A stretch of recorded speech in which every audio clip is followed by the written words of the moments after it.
सभी को सादर नमस्कार। आज इस क्लास में हम शक्ति संसाधन का प्रमुख खनिज कोयला के बारे में अध्ययन करेंगे। इस क्लास में हम कोयले के महत्व, उसकी उत्पत्ति, कोयले की विभिन्न किस्मों, कोयले के खनन की विभिन्न विधियाँ, कोयले का संचित भंडार व वितरण तथा विश्व में कोयले का उपयोग तथा कोयले का संरक्षण पर चर्चा करेंगे। तो सबसे पहले हम बात करते हैं कोयले का महत्व की। 20वीं शताब्दी के मध्य तक विश्व में 90% औद्योगिक शक्ति का जो स्रोत था वह कोयला था, लेकिन धीरे धीरे दूसरे जो ऊर्जा संसाधन है उनका विकास होने से कोयले का प्रयोग कम होने लगा। जैसे कि जल विद्युत शक्ति का प्रयोग ज़्यादा होने से कोयले का थोड़ा महत्व कम हो गया। वर्तमान काल में विश्व की 40% औद्योगिक शक्ति कोयले से प्राप्त होती है। अब कोयले का प्रयोग कृत्रिम पेट्रोल बनाने में कच्चे मालों की तरफ भी किया जा रहा है। हालांकि पिछले कुछ दशकों में शक्ति के अन्य संसाधनों जैसे पेट्रोलियम, प्राकृतिक गैस या जल विद्युत या परमाणु ऊर्जा के प्रयोग में वृद्धि होने से कोयले की खपत लगातार कम होती रही है। फिर भी ताप विद्युत उत्पादन तथा लौह इस्पात उद्योग में कोयले का अधिक प्रयोग किया जाता है। अब कोयले की उत्पत्ति की बात करते हैं। कोयला एक खनिज पदार्थ है जो भूपटल पर अवसादी सेलों में मिलता है। यह कठोर, काला, चमकदार पदार्थ है जिसमें कार्बन की मात्रा अधिक होती है। कार्बन के अलावा इसमें कुछ ऐसे भी अन्य अपद्रव्य भी मिलते हैं जैसे ऑक्सीजन, हाइड्रोजन तथा नाइट्रोजन। कोयला वास्तव में जीवाश्म वनस्पति है। भूगर्भिक प्राचीन युगों में भूतल के नीचे विभिन्न प्रदेशों में विस्तृत सघन दलदली वन छाए हुए थे जो भूगर्भिक हलचलों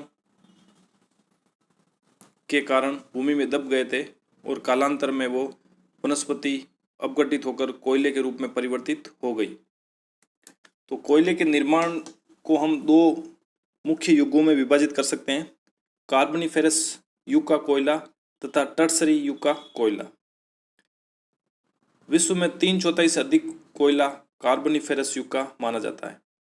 भारत में कोयले की प्रमुख खानों में भी कार्बोनिफेरस युग का कोयला मिलता है। अब बात करते हैं कोयले की विभिन्न किस्मों की। तो कोयले में कार्बन के तत्व की मात्रा के आधार पर उसकी ऊर्जा क्षमता में लगातार अंतर रहता है और उसके आधार पर यानी उनके गुणों के आधार पर कोयले को 4 भागों में विभाजित किया गया है।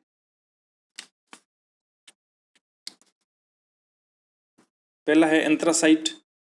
ये कोयला सर्वोत्तम प्रकार का बहुत कठोर, चमकदार होता है और उसमें कार्बन की मात्रा 90 से 95% होती है। सेकंड है इसमें बिटुमिनस कोयला। इसमें कार्बन की मात्रा 70 से 90% होती है।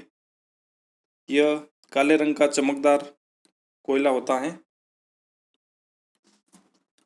तीसरा जो प्रकार है वो है लिग्नाइट या भूरा कोयला।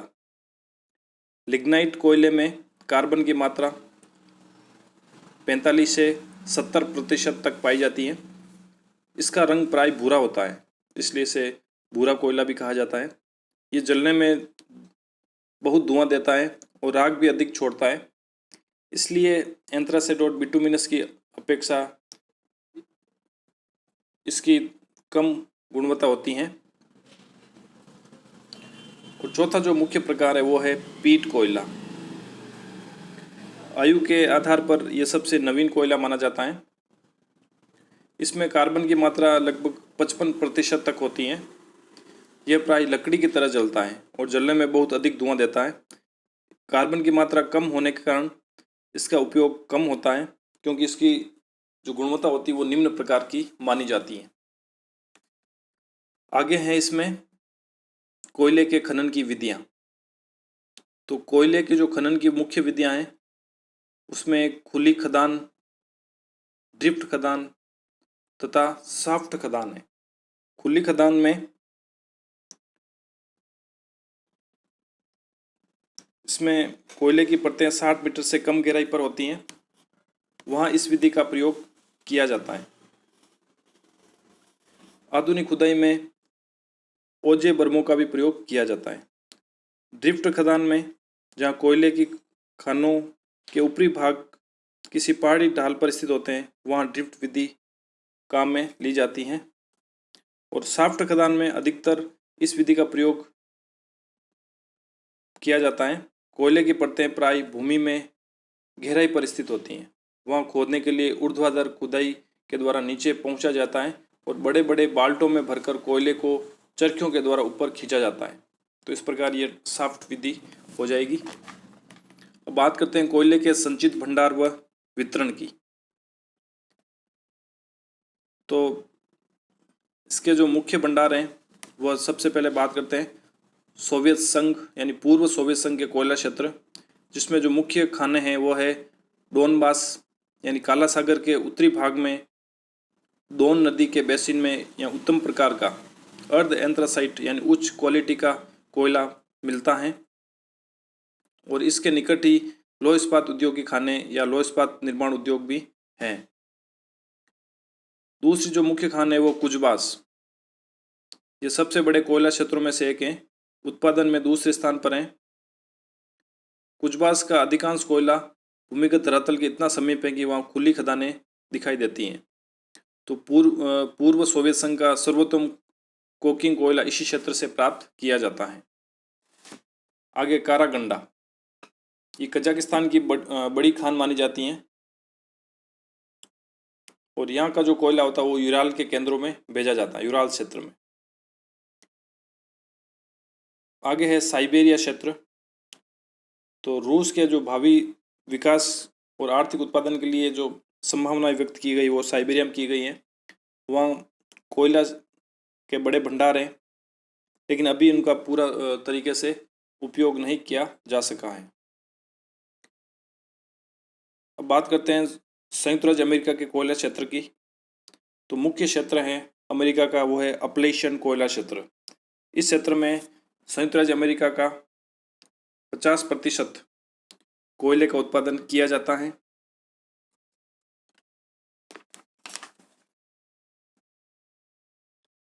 इसी प्रकार पश्चिमी पेंसिल्वेनिया, इस क्षेत्र को पिट्सबर्ग क्षेत्र भी कहा जाता है। तो यहाँ एंथ्रासाइट और बिटुमिनस कोयला प्राप्त किया जाता है। मध्य अपलेशियन क्षेत्र,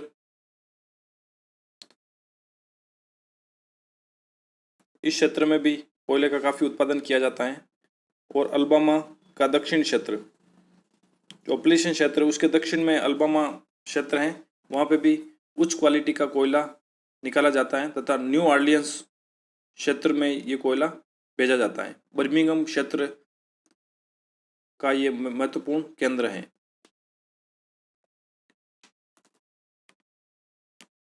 इसके अलावा अमेरिका में आंतरिक कोयला क्षेत्र भी हैं जो मिसिसिपी और मिसौरी नदियों की घाटियों में स्थित है। खाड़ी तटीय क्षेत्र भी है। मैक्सिको खाड़ी के सारे जो अल्बामा और टेक्सास राज्य हैं उनके आसपास का क्षेत्र है, वहाँ लिग्नाइट कोयला निकाला जाता है। प्रशांत महासागर के तटीय क्षेत्र में भी कोयला निकाला जाता है और रॉकी जो पर्वत हैं उस क्षेत्र के आसपास भी इसकी पूर्वी ढलानों पर कोयले की खानें स्थित हैं। तो अमेरिका में भी काफ़ी बड़ी मात्रा में कोयले का उत्पादन किया जाता है। चीन के कोयला उत्पादक क्षेत्र मुख्य रूप से सांची क्षेत्र, सेंसी क्षेत्र, जेचुआन बेसिन, कांसू क्षेत्र और मंचूरिया क्षेत्र हैं। ग्रेट ब्रिटेन में जो मुख्य क्षेत्र हैं वो है लंकाशायर क्षेत्र, उत्तरी वेल्स क्षेत्र, मिडलैंड क्षेत्र। इन क्षेत्रों में कोयला का उत्पादन किया जाता है। फ्रांस में जो मुख्य खाने हैं वो है लोरेन क्षेत्र। लोरेन क्षेत्र विश्व की प्रमुख कोयले की खानों में एक है। जर्मनी में जो मुख्य खाने हैं वो रूहर, सार, सैक्सोनी तथा साइलेशिया क्षेत्र, इसमें बड़ी मात्रा में कोयले का उत्पादन किया जाता है। भारत में जो कोयले के मुख्य उत्पादक क्षेत्र हैं वो है दामोदर घाटी कोयला क्षेत्र, सोन घाटी, महानदी घाटी क्षेत्र, गोदावरी नदी घाटी क्षेत्र और सतपुड़ा कोयला क्षेत्र। इनमें कोयले का काफ़ी उत्पादन किया जाता है। अब कोयले के उपयोग के बारे में। कोयला विश्व की शक्ति का मुख्य संसाधन माना जाता है। हमारी वर्तमान सभ्यता इस पर आधारित है और कोयले का प्रयोग लौह इस्पात उद्योग, मशीन निर्माण, रेल इंजन, जलपोत निर्माण, सीमेंट उद्योग, खूब सारे अन्य उद्योगों में इसका प्रयोग किया जाता है। अब बात करते हैं कोयले के संरक्षण की। तो कोयले का संरक्षण करना अत्यावश्यक है क्योंकि ये आने वाले समय में समाप्त भी हो सकता है। तो कोयला खनन की अनुपयुक्त विधियों के द्वारा बहुत सी मात्रा का क्षय हो जाता है, अतः उसे कम करना चाहिए। जिन कारखानों या फैक्ट्रियों या निर्माणशालाओं में भट्टियों में कोयला जलाया जाता है उसमें कोयला जलाने की दक्षता को अधिक बढ़ाया जाना चाहिए। जिन भाप के इंजनों में या स्टीम टर्बाइनों में अभी तक भाप बनाने की पुरानी प्रणालियों का प्रयोग किया जा रहा है तो उनमें सुधार की आवश्यकता है क्योंकि उसमें कोयले की खपत ज़्यादा होती है। तो इस प्रकार इस क्लास में हमने कोयले की से संबंधित विभिन्न तथ्यों पर अध्ययन किया। अगली क्लास में हम एक दूसरे शक्ति संसाधन जैसे पेट्रोलियम उस पर बात करेंगे। धन्यवाद।